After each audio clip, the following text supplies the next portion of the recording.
Муздак суу менен эле камырды жуурсак болот да. Муздак суу эле кошобуз акырын. Иштетип баштайбыз. Бул камыр ушундай менен жуурулат. Саруу айылында түптөлгөн бул кичи цех 10го жакын жергиликтүүнү жумуш менен камсыздап келет. Ишкана ушул тапта таттуу токочтордун ар кандай түрлөрүн жасап чыгарууда. Азыктары өзгөчөлөнүп, түрк технологиясы менен даярдалат дейт ишкананын ээси.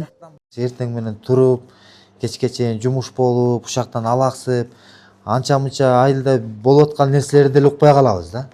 Баягы жумуш менен алек болуп атып, эртең менен кечке чейин ушак менен алек болуп атып эле кээде ой мындай болуптур деп кошуналардан угуп калабыз да. Ушактан келген ушактан чыкпай эле ушакта эле жүрүп калабыз. Чакан булочкалар, пирожнойлар чыгат таттуулардан. Бул лакымкалардан, медовойлордон чыгарабыз. Момундай булочкалардан чыгат, заказ менен чыгат булар дагы. Үй бүлөбүзгө Кудайга шүгүр баарына жетиштүү, адал, жакшы кошуналарыбыз менен эки жакта тегеректегилер иштеп атышат. Ата мекендик өнүмдөргө суроо талаптагы күч экен. Буйрутмалары район ичине Каракол шаарындагы дүкөндөргө кетип, күн сайын мындай токочтордон 600 даана жөнөтүлүп турат экен. Мөөнөтүн убактысын эмне кошулду, штрих-коддор менен эмеси менен чаптап туруп чыгарабыз. Мындай кылып туруп. Булар чапталат.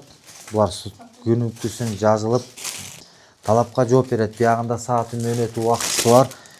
Канча күнгө чейин сакталат, бир жума сакталат, 3 күн сакталат.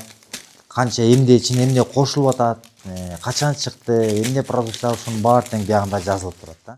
Биякта чоңойсо дагы көп ишке ала турган дагы шарттар бар. Буюрса иштеп элибиз журтубуз тегерегибизде иш менен камсыз болсо эки жакка чыгып кетпей, үй бүлөсү менен ушул жерде кызмат кылсак деп эле ушундай жакшы иштер менен иштеп аракет кылып атабыз. Каражат дагы үй бүлөбүзгө жетет. Жалап жок. Ишкананын алдыда заманбап цех куруп, жумушчулардын санын дагы арттыруу максаты бар. Ал үчүн өндүрүшкө зарыл болгон жабдыктар алынган. Имарат жер маселеси чечилсе эле ишке ашканы турат. Айнура Достукбекова, Нурлан Чойбеков, Ысык Көл жаңылыктары.